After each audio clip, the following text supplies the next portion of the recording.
श्री सद्गुरु महाराज की जय। बुलंद आवाज में जय जयकार करें। बोलिए श्री सद्गुरु महाराज की जय। अंतिम समय का सत्संग है। अंतिम दम लगा करके जोर से जयकार करें। श्री सद्गुरु महाराज की अखंड मंडलाकार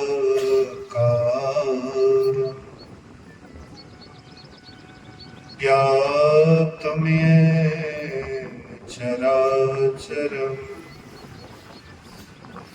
तत्पदं दर्शितं येन तस्मै श्री गुरुवे नमः।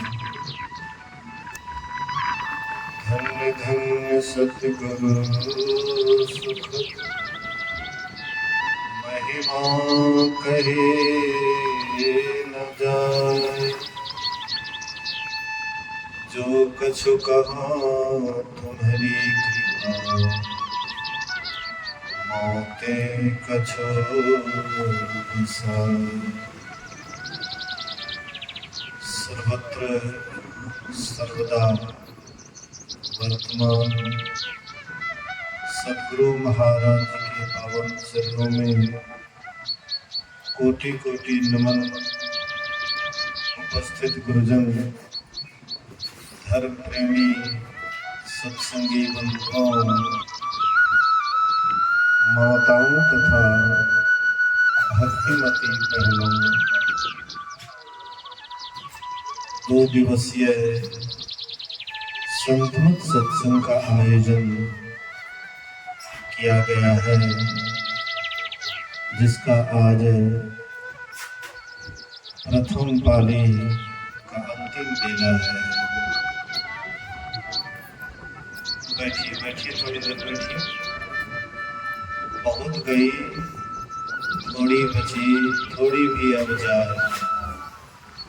बहुत चला गया है, थोड़ा सा बचा हुआ है और थोड़ा भी खत्म होने वाला है। समय मैं जानता हूँ अधिक हो रहा है, लेकिन मैं भी ज़्यादा देर नहीं बोलूँगा। जितना ही देर बोलूँगा आप लोग अगर शांतचित्त होकर के सुने, ध्यान से सुने, तो इतना जो घर वाला खर्च कर रहे हैं शायद इसका खर्च सार्थक हो। यहाँ पर बहुत कार्यक्रम है, क्योंकि बच्चे के मुंडन के अवसर पर ये कार्यक्रम चल रहा है। इसके पहले एक बच्चा नुकसान हो गया, डर के मारे आयोजन पर आयोजन हो रहा है। जितना भी संसार में काम हो रहा है सब डरे से हो रहा है। हम निडर होकर के कोई काम नहीं करते। सत्संग हो रहा है डरे से, इसके बाद भागे होगा वो भी डरे से होगा, तब अड़जाम 2 जगह होगा वो भी डरे से होगा। लेकिन जिससे डरना चाहिए उससे हम नहीं डरते, और जिससे नहीं डरना चाहिए उसी से हम डरते। जो बच्चा को जाना था वो तो चला गया, और जिसको रहना है उसके लिए चाहे आप कुछ कीजिए या ना कीजिए, उनको तो रहना है। जब तक रहना होगा तब तक आप कुछ कीजिएगा या नहीं कीजिएगा उससे कोई अंतर नहीं पड़ेगा। आप ऐसा मत सोचिए कि हम सत्संग करा लेंगे, भगत करा लेंगे, अष्टजाम करा लेंगे तो बच्चा कभी जाएगा नहीं। जाएगा। जब उनको जाना होगा उस समय में उनको जाना ही होगा, चाहे कुछ भी कर लीजिए।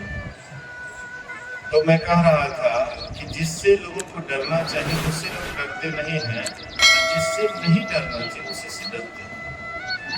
परमात्मा से डरना चाहिए जो ये शरीर आपको दिया है। लेकिन परमात्मा का डर थोड़े है, हमको और डर, दूसरा तीसरा डर हमें डरा दिया है, भयभीत कर दिया है। लेकिन असली डर जो परमात्मा से बिछड़ों का है उससे हम लोग नहीं डरते। परमात्मा से मतलब है किनको, किसी को मतलब थोड़े है।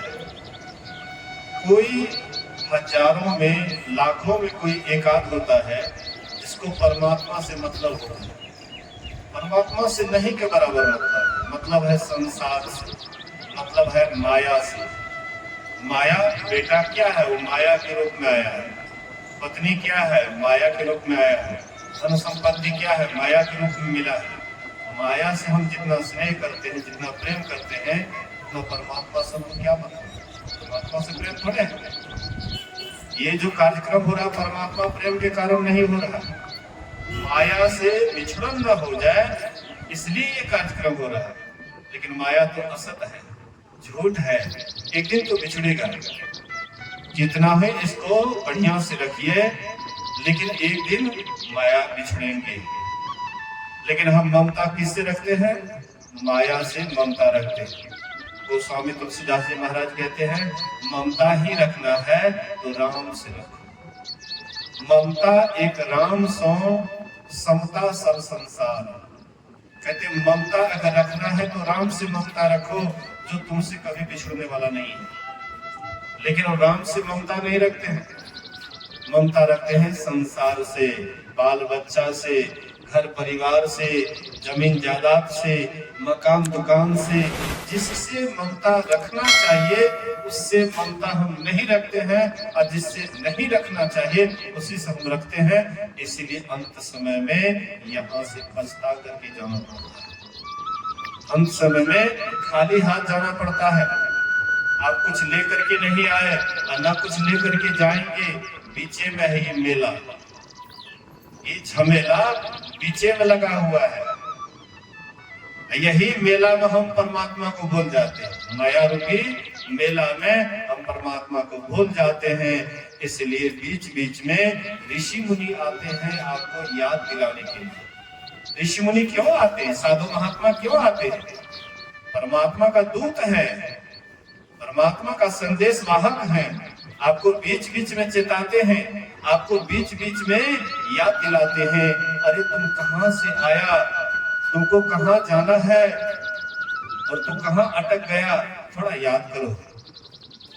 आया कहां से ए मुसाफिर, जाना तुझे कहां है, इतना तो विचार लो, बस हो गया भजन। मन के तरंग को मार लो, बस हो गया भजन।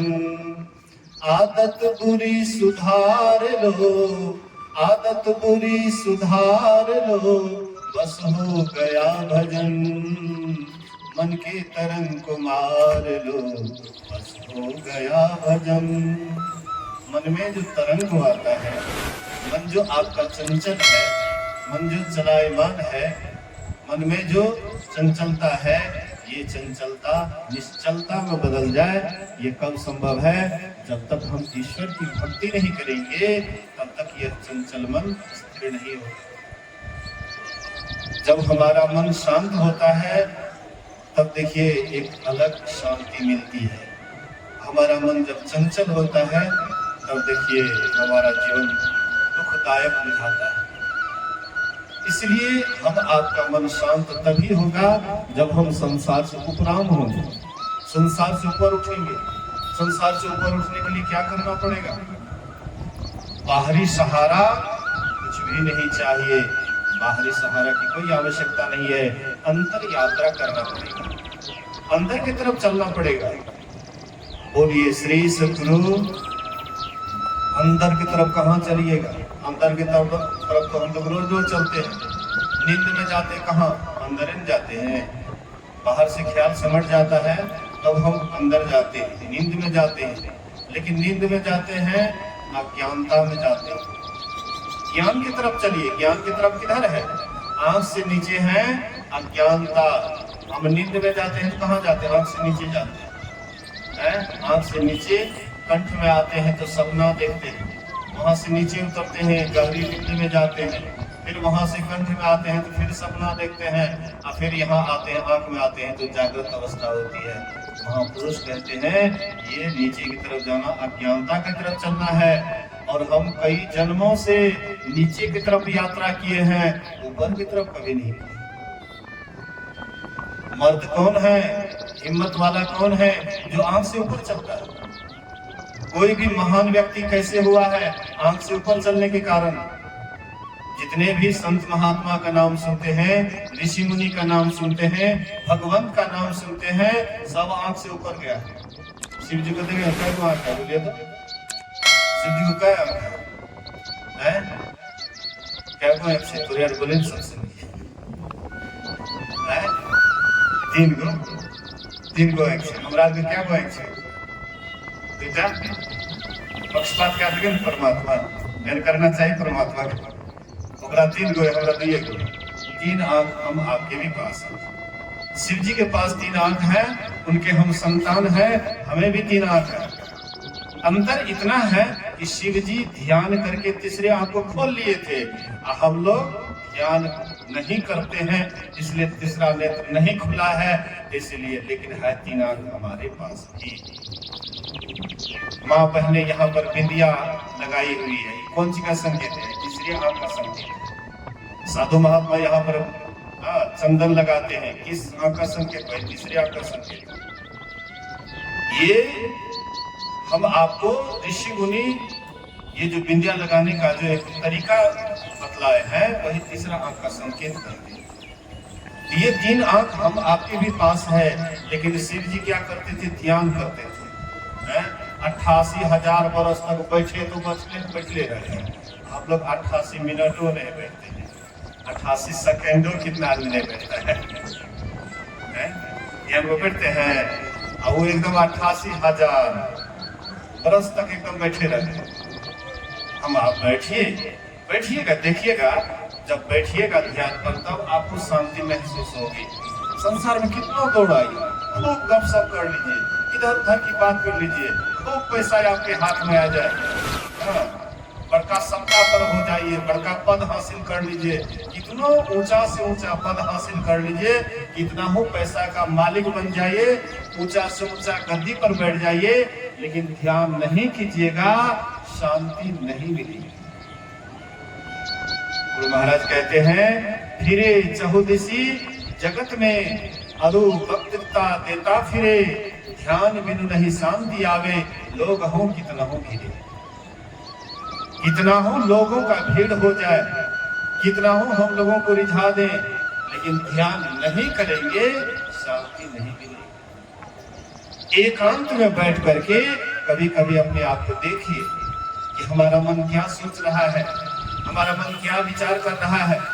दिन रात हम आपका मन विचार में ही उलझा हुआ है, संसारिक विचार ही। परमात्मा के संबंध में कभी विचार नहीं करता है, ध्यान भजन के संबंध में विचार नहीं करता है, अच्छा काम के प्रति विचार नहीं करता है। विचार भी करेगा वह विचार जिससे आपको कोई लाभ नहीं। इसीलिए संत महात्मा कहते हैं, कभी कभी ध्यान भजन के प्रति भी विचार कीजिए, एकांत में बैठ जाइए, अपने मन को देखिए, मन क्या कर रहा है, मन किधर जा रहा है, क्या कर रहा है, क्या सोच रहा है। अगर आप देखिएगा, देखने मात्र से अगर आप मन के चाल को देखने लगिएगा, तो तब ये से मन में शांति महसूस होने लगेगी। बाद में ध्यान बनेगा तब तो मन में शांति मिलेगी ही, लेकिन मन के चाल को देखने लगेगा ना, इसका चाल धीरे धीरे ढीला पड़ने लग जाता है। विचार को देखिएगा, विचार धीरे धीरे ढीला पड़ने लग जाता है, कम विचार होने लगेगा, मन में शांति आने लगेगी। जैसे जैसे शांति आएगी, आपके अंदर गहराईपन आएगा, गहरापन आने के बाद ध्यान में आपका मन लगने लगेगा। फिर तो कहना क्या है, ध्यान में एक अजीब शांति मिलती है। इसीलिए सब आदमी सत्संग से प्रेरणा लेना चाहिए और एकांत में बैठ करके ध्यान करना चाहिए। अगर आप करिएगा, धीरे धीरे आपके अंदर में तरने की क्षमता आ जाएगी, परमात्मा को पाने की, भवसागर तरने की क्षमता आ जाएगी। और एक दिन जब भवसागर तर जाएंगे, परमात्मा का दर्शन हो जाएगा, सदा सदा के लिए आप मुक्त हो जाएंगे, मोक्ष को पालेंगे, परमात्मा को पा करके सदा के लिए कृत हो जाएंगे। बहुत बातें हैं, लेकिन थोड़ी सी बात में, थोड़ी सी बात पर आप बढ़िया से सुनिए, समझिए, अपने जीवन में उतारिए। ये जो माता जी है सत्संगी हैं और अपने पोते के नाम पर सत्संग करवा रही हैं, तो ये जो सत्संग करवाई है बहुत सुंदर काम की है। गुरु महाराज से प्रार्थना करता हूँ वह बच्चा संसारिक विद्या में भी आगे बढ़े, परमार्थिक विद्या को भी प्राप्त करे और अंत में जहाँ से आए हैं वहां चले जाएं।